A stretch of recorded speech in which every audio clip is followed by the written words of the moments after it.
કેમ છો વિદ્યાર્થી મિત્રો? બધા મજામાં ને? આગળના લેક્ચરમાં ઇંગ્લિશમાં આપણે યુનિટ 1 કમ્પ્લીટ કર્યું. હવે તમારી ટેક્સ્ટબુકમાં ઇન્ડેક્સ આપેલી છે. ઇન્ડેક્સમાં સેકન્ડ પાર્ટ આપેલું છે, એનું ટાઇટલ છે લેટ્સ રીડ મોર. ઇન્ડેક્સ એટલે કે અનુક્રમણિકા.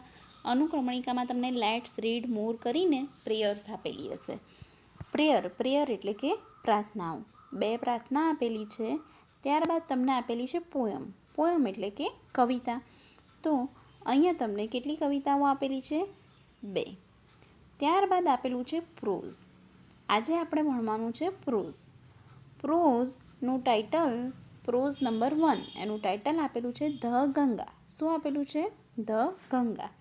હવે તમારે બધાએ ધ ગંગા નામ સાંભળેલું જ હશે કે ગંગા છોકરીનું પણ નામ હોય. એ સિવાય આપણે ગંગા શેનું નામ હોય છે?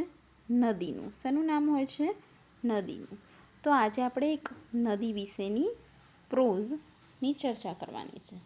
દરેક વિદ્યાર્થીઓ ટેક્સ્ટબુકમાં ધ્યાન આપે અથવા તમારા મોબાઈલની સ્ક્રીનની જે ટેક્સ્ટબુક છે એમાં ધ્યાન આપશે. આપણે 1 by 1 પેરેગ્રાફ ભાષાંતર સાથે સમજતા જઈશું. The Ganga. Reverse are the life line for the mankind. Mankind એટલે કે માનવ જાત માટે રિવર્સ એટલે કે જે નદીઓ છે તે લાઈફ લાઇન એટલે કે એક જીવાદોરી સમાન છે. કેમ એને આવું કહ્યું છે કે જીવાદોરી સમાન છે?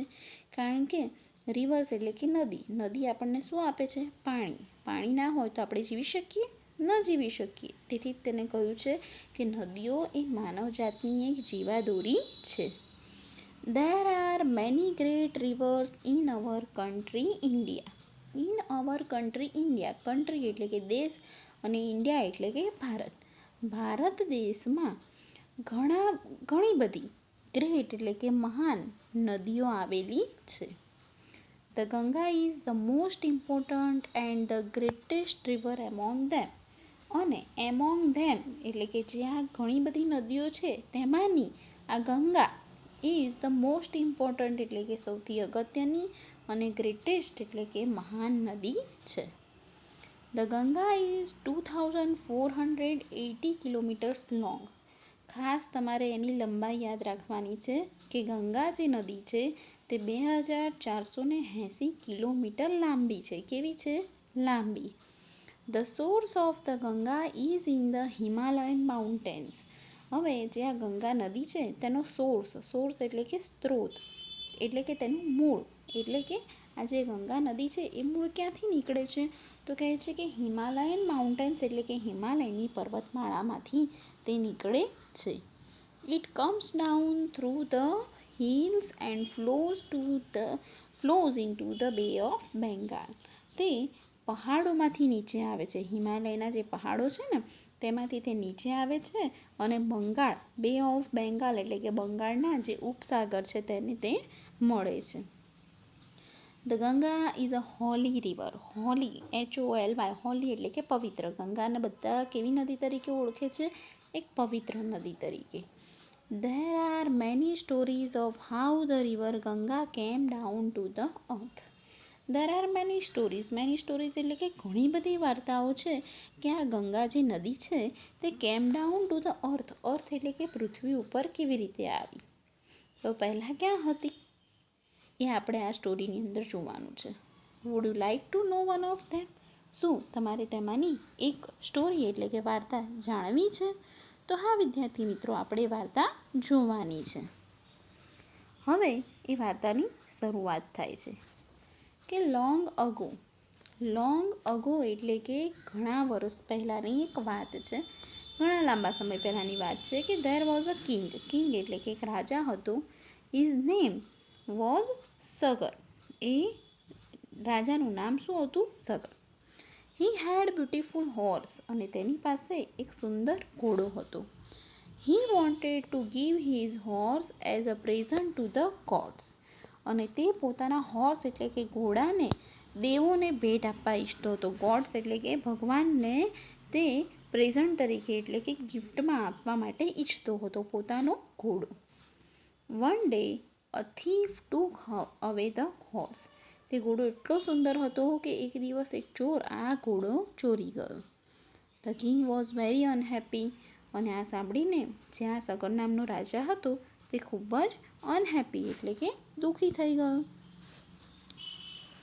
હી sent all his sons to search for it. અને આ રાજાએ પોતાના બધા સંતાનોને, ઓલ હિઝ સન્સ એટલે કે પોતાના બધા સંતાનોને આ ઘોડાની શોધ માટે મોકલી દીધા. But he ask one of his son name Bhagirath to stay with him. બધા દીકરાઓને ઘોડા શોધવા મોકલી દીધા, પણ એનો એક દીકરો જેનું નામ હતું ભગીરથ, તેને આ રાજાએ પોતાની જોડે રહેવાનું કીધું, બાકી બધાને મોકલી દીધા. Sagar's son searched the horse all over the land, but they could not find it anywhere. હવે જે આ રાજા હતો જેનું નામ છે સગર, એના પુત્રોએ ઘોડાને બધે શોધ્યો, પણ તેમને તે ક્યાંય મળ્યો નહીં. they couldn't find anywhere, ક્યાંય તેઓ શોધી શક્યા નહીં. so they decide to search it inside the earth. તેથી તેમણે શું વિચાર્યું? એ ઘોડાને ઇનસાઇડ ધ અર્થ એટલે કે ક્યાં શોધવાનું વિચાર્યું?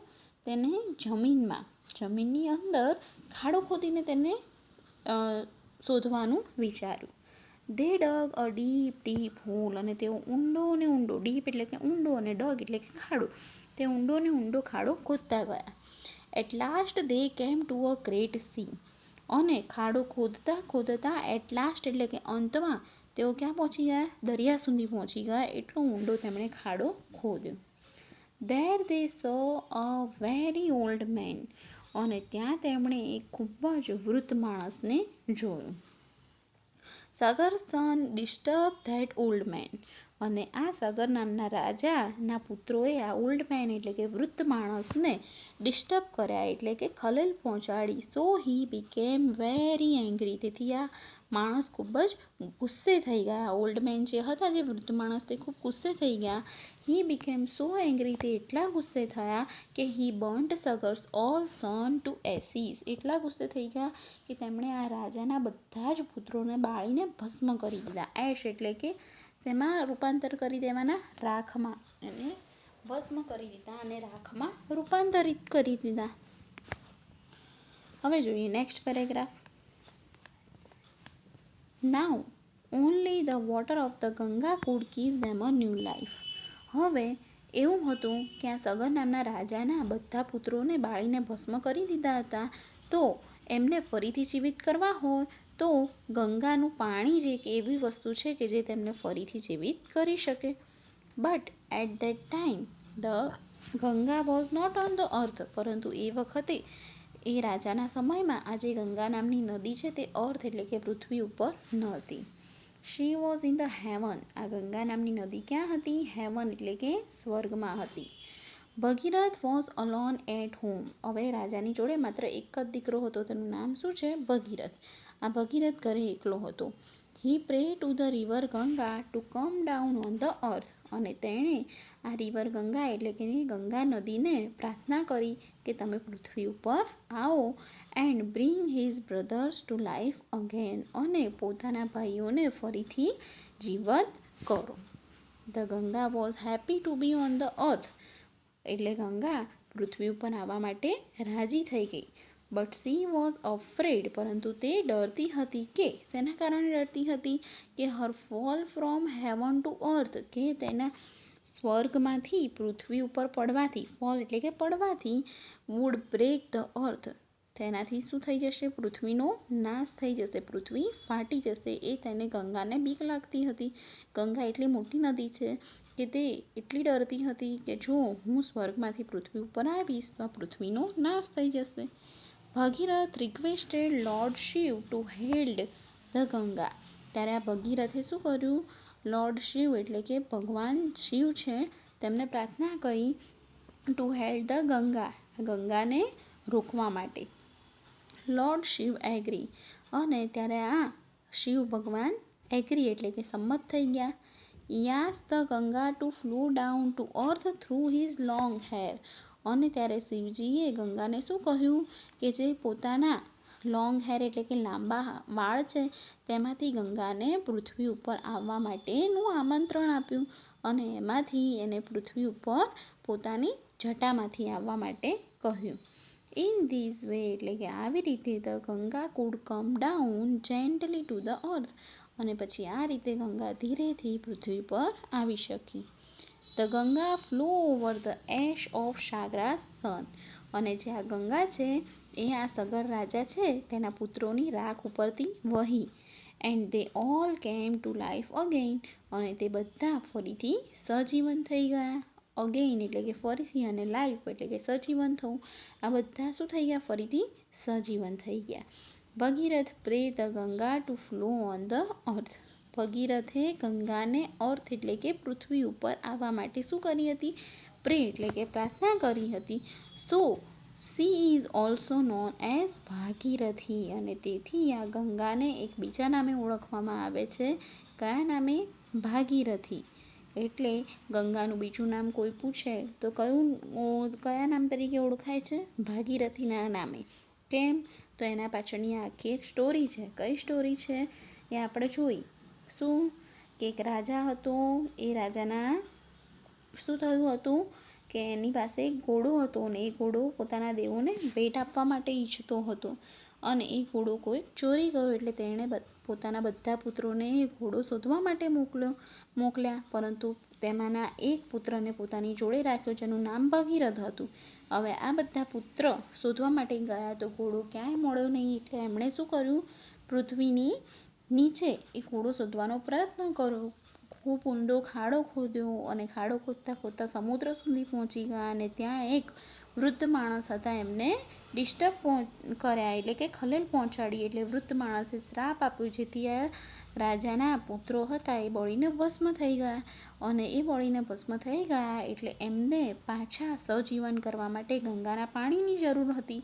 અને એ વખતે ગંગા પૃથ્વી ઉપર નહોતી. ક્યાં હતી? સ્વર્ગમાં. તો એ ગંગાને સ્વર્ગમાંથી પૃથ્વી ઉપર કોણ લાવ્યું? આ ભગીરથ, જે સગર રાજાનો પુત્ર છે. અને એ ભગીરથ ગંગાને સ્વર્ગમાંથી પૃથ્વી ઉપર લાવ્યો, તેથી આ ગંગા નદીનું બીજું નામ ભાગીરથી તરીકે પણ ઓળખવામાં આવે છે. તો વિદ્યાર્થી મિત્રો, તમને આ સ્ટોરી ખૂબ જ સરસ લાગી હશે. તો એની એક્સરસાઇઝ તમારે ટેક્સ્ટબુકમાં જે આપેલી છે એ અહીંયા કમ્પ્લીટ કરવાની છે, અને નોટબુકમાં તમારે ભાષાંતર લખવાનું છે. સરસ મજાની સ્ટોરી મગજમાં ફિટ થઈ જાય એવી છે. એના ક્વેશ્ચન આન્સર અને તમને વિકલ્પો પૂછાય તો પણ આવડે એવા છે. તો વિદ્યાર્થી મિત્રો, આજે આપણે અહીંયા લેસનને કમ્પ્લીટ કરીએ છીએ. નેક્સ્ટ લેક્ચરમાં આપણે બીજો લેસન શીખીશું. Thank you.